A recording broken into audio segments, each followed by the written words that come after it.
बुज़ुर्गान मुहतरम और बिरादरान अज़ीज़,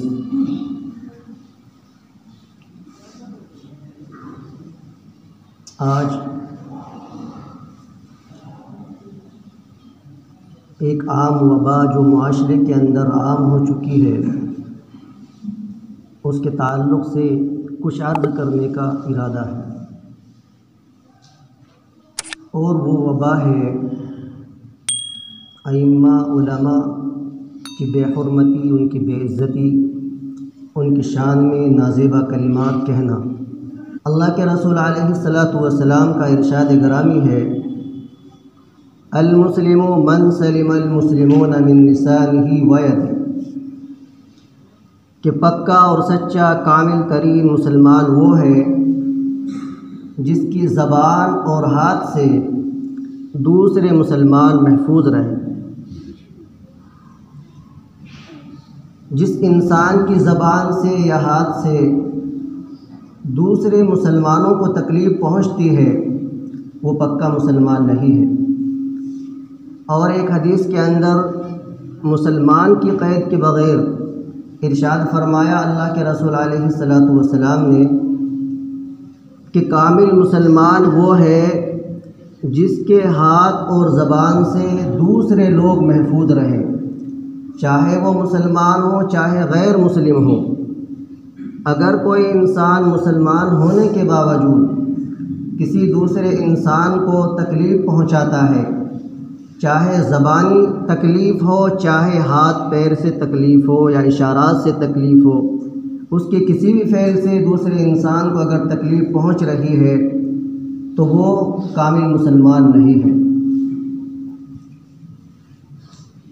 लेकिन गौर करने की बात यह है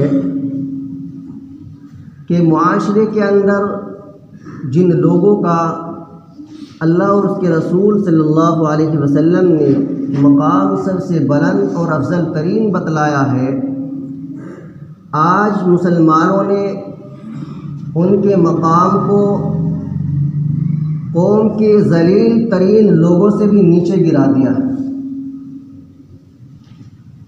आज लोग उलमा और अइम्मा को ग़ुलामों से बदतर ज़िंदगी गुजारने पर मजबूर कर रहे हैं।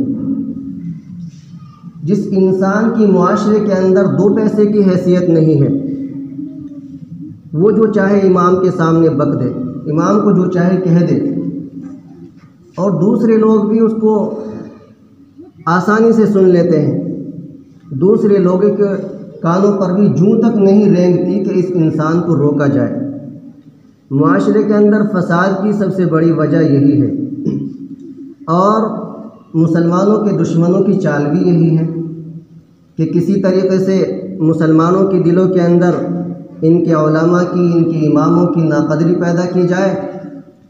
और ज़ाहिर सी बात है, जब पेशवा की तरफ से इंसान के दिल के अंदर बदगुमानी पैदा हो जाएगी, नाक़दरी पैदा हो जाएगी, तो ज़ाहिर सी बात है कि उस कौम का शराज़ा बिखरना ही बिखरना है। जब उसका कोई पेशवा ही नहीं रहेगा तो उसको गाइड कौन करेगा, उसकी रहनुमाई कौन करेगा। तो शरीयत मुतहरा ने यह हुक्म दिया है कि इमाम को कौम का जो सबसे अफजल तरीन इंसान है उसको इमाम बनाया जाए। कम से कम वो क़िरात के एतबार से और इल्म के एतबार से तो अफजल होना ही चाहिए। और होता भी ऐसा ही है कि इमाम उसको ही मुंतखब किया जाता है जो इल्म के एतबार से उस अतराफ़ के लोगों से अफजल हो और क़िरात के एतबार से अफजल हो। और फिर हम लोग इमाम को अपनी और अल्लाह के दरमियान कासिद और ख़बर रसा बनाते हैं, इमाम को अपनी और अल्लाह के दरमियान वास्ता बनाते हैं, और उसके बावजूद इमाम की शान के अंदर नाज़ेबा कलिमात, रकीक जुमले और उसकी ग़ीबत फिर क्या माना रखती है। जब एक इंसान को चुन लिया कि यह हम में से अफजल इंसान है, फिर उसकी ग़ीबत करते फिर रहे हैं, उसकी शान में नाज़ेबा कलिमात कह रहे हैं, अपने काम को इमाम पर थोपा जा रहा है। हमने इमाम को समझा ही नहीं कि इमाम होता क्या है। ये हमारा इलाका, ख़ास तौर से देहात का इलाका, हम लोग ये समझते हैं कि इमाम झाड़ू लगाने से नाली साफ़ करने तक जितने भी काम हैं वो सब इमाम के काम हैं। और आजकल इमाम भी इसको अपनी ज़िम्मेदारी समझने लगे। इसकी वजह से ज़हनों के अंदर और ज़्यादा गलत फहमियाँ पैदा हो गई हैं। आप शहरों के अंदर जहाँ सही निज़ाम है वहाँ जाकर देखिए, आपको मालूम होगा कि इमाम तो इमाम है, मुअज्जिन से भी ये काम नहीं लिए जाते। इन कामों के लिए अलग से खादिम रखा जाता है मस्जिद का, लेकिन हमारे यहाँ इमाम सारे काम भी कर लेते हैं। उसके बावजूद इमाम अगर इधर उधर हो गए तो हमारे अवाम अपने बच्चों तक को नहीं रोक सकते। मस्जिद के अंदर आकर वो दंगा मस्ती करते हैं और सारे मस्जिद के निज़ाम को दरहम बरहम कर देते हैं और गाज पड़ती है इमाम के ऊपर। इमाम का ये भी जिम्मेदारी नहीं है, इमाम इतना भी नहीं कर सकता। जो इंसान अपने बच्चों की देखभाल नहीं कर सकता, क्या बच्चों की जिम्मेदारी भी इमाम के ऊपर है कि वो तुम्हारे बच्चों की देखभाल करता रहे कि तुम्हारे बच्चे कहाँ जा रहे हैं, क्या कर रहे हैं। गर्ज़ है कि आजकल कौम ने इमामों का जो हाल बना रखा है वो वाकई अफसोसनाक है। और अल्लाह तबारक व तआला का दस्तूर है कि हम बेकदरों से अपने दीन को छीन लेते हैं। कदरदानों को अल्लाह तबारक व तआला दीन अता फरमाता है।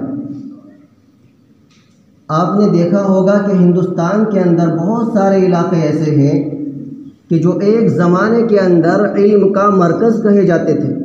बड़े बड़े उलमा वहाँ पैदा हुए और दीन की बड़ी बड़ी दरसगाहें, बड़े बड़े मदरसे वहाँ पर मौजूद थे, लेकिन आज उनका नामो निशान भी नहीं है।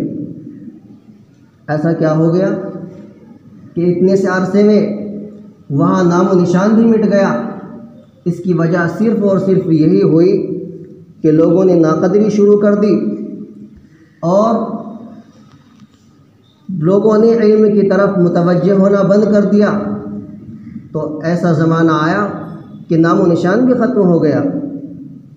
और ये मुशाहदा है, बहुत से लोगों का तजर्बा भी है। जो लोग इस काम के अंदर मुलव्विस होते हैं कि जो लोग उलमा की, अइम्मा की नाक़दरी करते हैं, उनकी बेहुरमती करते हैं, बेइज्जती करते हैं, उनकी नस्ल के अंदर कभी कोई आलिम, कभी कोई हाफिज़ पैदा हो ही नहीं सकता।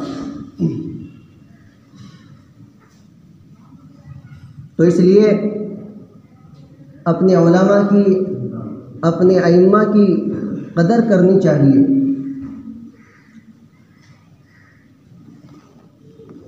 जो लोग नाक़दरी करते हैं, अल्लाह तबारक व तआला कभी कभी उनको दुनिया के अंदर ही इनका मज़ा भी चखा देते हैं। एक वाक़या मनक़ूल है कि एक बुज़ुर्ग जा रहे थे, सामने से एक मियाँ बीवी भी आ रहे थे।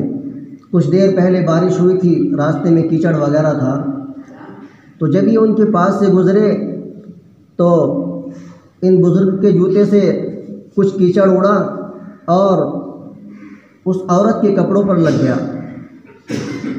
तो उस औरत ने जली कटी सुनानी शुरू कर दी कि तुमको नज़र नहीं आता, अंधे हो गए हो। ये देखकर उसके शौहर को गुस्सा आया। उसने तेश में आकर उन बुज़ुर्ग को एक थप्पड़ मार दिया। अब ये बुज़ुर्ग बेचारे क्या करते, खामोश हो गए। ये अपने घर पहुँचे। घर पहुंचकर इनको ऊपर की मंजिल पर जाना था। जैसे ही ऊपर की मंजिल पर चढ़ना शुरू किया तो जनाब शौहर साहब का पैर फिसला और वो गर्दन के बल नीचे गिरे और उनका काम तमाम हो गया। अब उस औरत ने चिल्लाना शुरू कर दिया कि इन बड़े मियाँ ने बद्दुआ की है, इनकी वजह से ये हादसा हुआ है।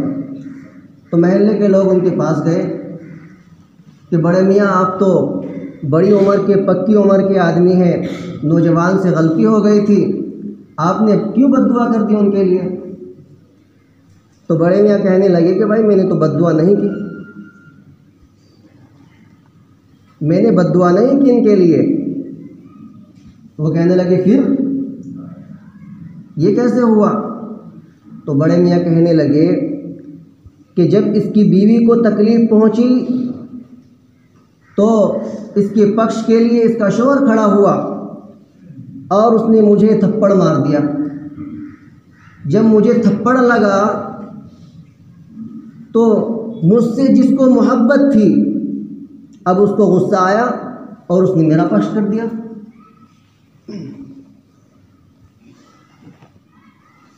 तो अल्लाह तबारक व तआला कभी कभी अपने बुज़ुर्गों की, उलमा की बेइज्जती करने का नतीजा दिखा भी देते हैं, और अगर न दिखाएं तो उसका मतलब ये नहीं है कि हम बिल्कुल मामूने बच गए। आखिरत में तो पकड़ होनी ही होनी है। तो इसलिए उलमा की कदर करनी चाहिए। और एक वाक़या मुल्ला जीवन का लिखा है। एक मुल्ला जीवन बड़े मशहूर आलिम थे। बादशाह वक्त को मसला दरियाफ्त करने की ज़रूरत हुई तो उन्होंने पुलिस वाले को भेज दिया कि मसला पूछ कर आओ। मुल्ला जी हदीस का सबक पढ़ा रहे थे, और हमारे यहाँ ये तरीक़ा है कि अगर हदीस का सबक चल रहा हो तो कोई भी आ जाए, जब तक वो पूरा नहीं होगा बीच में उसको बंद नहीं किया जाता। तो ये पुलिस वाला खड़ा रहा, काफ़ी देर हो गई, मुल्ला जी ने इसकी तरफ कोई तवज्जो नहीं की। तो ये अंदर ही अंदर जलता रहा कि ये 2 पैसे का आदमी, मैं यूनिफॉर्म में हूँ, वर्दी में हूँ, और मेरी तरफ तवज्जो ही नहीं करता। खैर जब दर्स ख़त्म हुआ उसने मसला पूछ लिया और जाकर बादशाह के कान भर दिए कि जी ये तो बड़ा मगरूर इंसान है, मैं घंटों खड़ा रहा, इसने तो मुझे बैठने के लिए भी नहीं कहा, इतनी देर तो आप भी किसी को खड़ा नहीं रखते, और मुझे अंदेशा है कि लोगों का रुझान इनकी तरफ जैसे बढ़ रहा है कि एक दिन ये तख्त व ताज पर काबिज हो जाएगा। तो बादशाह ने ये सुनकर उनकी गिरफ्तारी का हुक्म दिया कि उनको गिरफ्तार करके लाओ।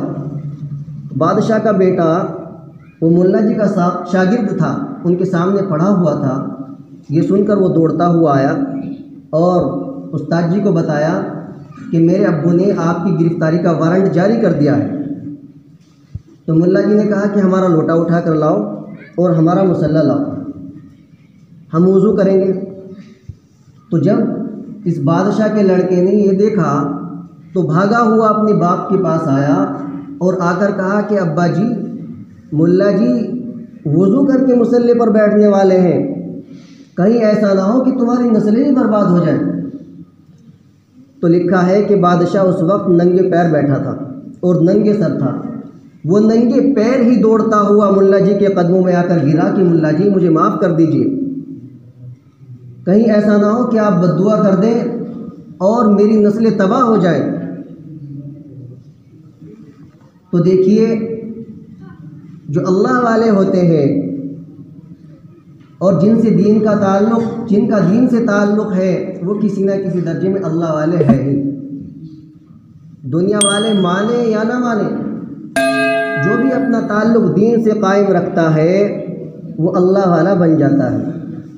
और अल्लाह के रसूल अलैहिस्सलातु वस्सलाम ने हदीस कुदसी के अंदर इरशाद फरमाया कि अल्लाह ताला फरमाता है, मन आद अली वलियन फ़क़द आज़नतुहु बिल हर्ब, कि जो मेरे वली से दुश्मनी रखेगा तो मैं उसके लिए ऐलान जंग करता हूँ, वो मुझसे जंग के लिए तैयार हो जाए। ये अल्लाह तबारक व तआला ने फरमाया है। तो देख लीजिए कि अल्लाह वालों से, उलमा से, अइम्मा से बुग़्ज़ रखने का, दुश्मनी रखने का अंजाम क्या होता है। और मसाजिद के अंदर, मदारिस के अंदर आइम्मा, असातिज़ा आते जाते रहते हैं, कोई ऐसी बात नहीं। लेकिन बदतमीज़ी जो होती है ये इंसान को ले डूबती है। अगर बात नहीं बनती तो शराफत से कह देना चाहिए कि इमाम साहब आपका हमारा अब निभा नहीं होता, आप चले जाएं, तो हर कोई चला जाएगा। लेकिन बदतमीज़ी किसी की शान में नहीं करनी चाहिए। इससे इंसान का अपना ही नुकसान होता है और मुसलमान का पूरी उम्मत के एतबार से भी नुकसान होता है।